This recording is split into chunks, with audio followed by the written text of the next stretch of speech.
চাওক তেওঁ এইটো যে বিজেপিৰ হৈ কৰিছে মই এই কথাটো নকওঁ, কিন্তু এটা কথা জানিব, গছৰ পৰা যেতিয়া আমটো সৰিব সি মাটিত পৰিব, পকা হ'লে ফাটিব আৰু কেঁচা হ'লে ক'ৰবাত উফৰি পৰিবগৈ।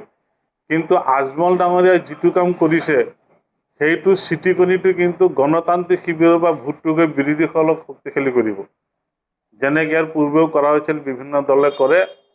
আৰু আমি ভাবোঁ যে কংগ্ৰেছে তেওঁলোকে কৰাৰ কাৰণেতো আজি কংগ্ৰেছ বুলি নহয়, কংগ্ৰেছ, ৰাইজৰ দল, CPI, CPIML, জাতীয় পৰিষদৰ এটা ঢৌ উঠিছে। আৰু বিশেষকৈ মুখ্যমন্ত্ৰী হিমন্ত বিশ্ব শৰ্মা ডাঙৰীয়াই যেনেকৈ কয় যে মই মিয়াৰ হাড় ভাঙি দিম, মই সিহঁতক জ্বলাম, সিহঁতক কষ্ট দিম, কয় ভাড়া কমাই দিবৰ কাৰণে, এই বিভিন্ন কথাবিলাক কোৱাৰ কাৰণে ইতিমধ্যে সংখ্যালঘু প্ৰধান যি সমষ্টি আছে 32ৰ পৰা কমি গৈ প্ৰায় 22টা হৈছে।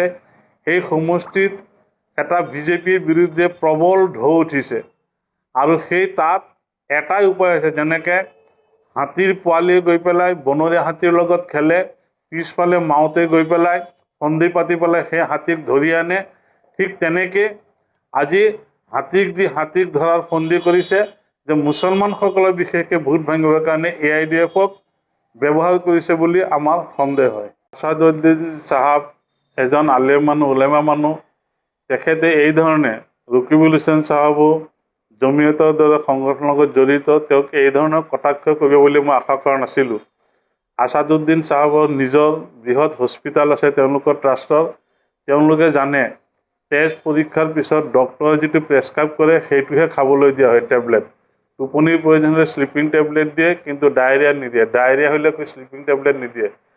সংসদৰ যিটো নিয়ম, সংসদীয় পৰিক্ৰমা যিজন ছেক্ৰেটেৰী থাকে, পাৰ্লিয়ামেণ্টাৰী ছেক্ৰেটেৰী, তেওঁলোকে MP সকলক নিৰ্ধাৰিত বিষয় দিয়ে। ৰকিবুল হুছেইন আন্তৰ্জাতিক কেৰম প্ৰতিযোগিতাত কেইবাবাৰো অংশগ্ৰহণ কৰিছে, ভাৰতক নেতৃত্ব লৈছে, আৰু সেইকাৰণে তেওঁক কেৰমত এটা খেলৰ বিষয়ে ক'বলৈ দিয়া হৈছে। এই বিষয়ে তেওঁলোকে জানিলে ভাল, কাৰণ কিয় ৰকিবুল হুছেইনে সেই বিষয়ৰ ওপৰত ক'ব পাৰিব, তাত যিটো কংগ্ৰেছ দলৰ সংসদীয় পৰিক্ৰমা সম্পাদকে ক'ব আৰু যিটো হুইপ দিয়া হ'ব তেওঁক সেইমতেহে ক'ব। ৰকিবুল হুছেইনে কোৱাটো ঠিক, কিন্তু তেখেতে আছাদুদ্দিন চাহাব, ঐচি চাহাবে যেনেকৈ কৈছে যে কেৰম খেলৰ বিষয়ে কোৱাৰ কাৰণে অযোগ্য, এইটো ভুল কথা।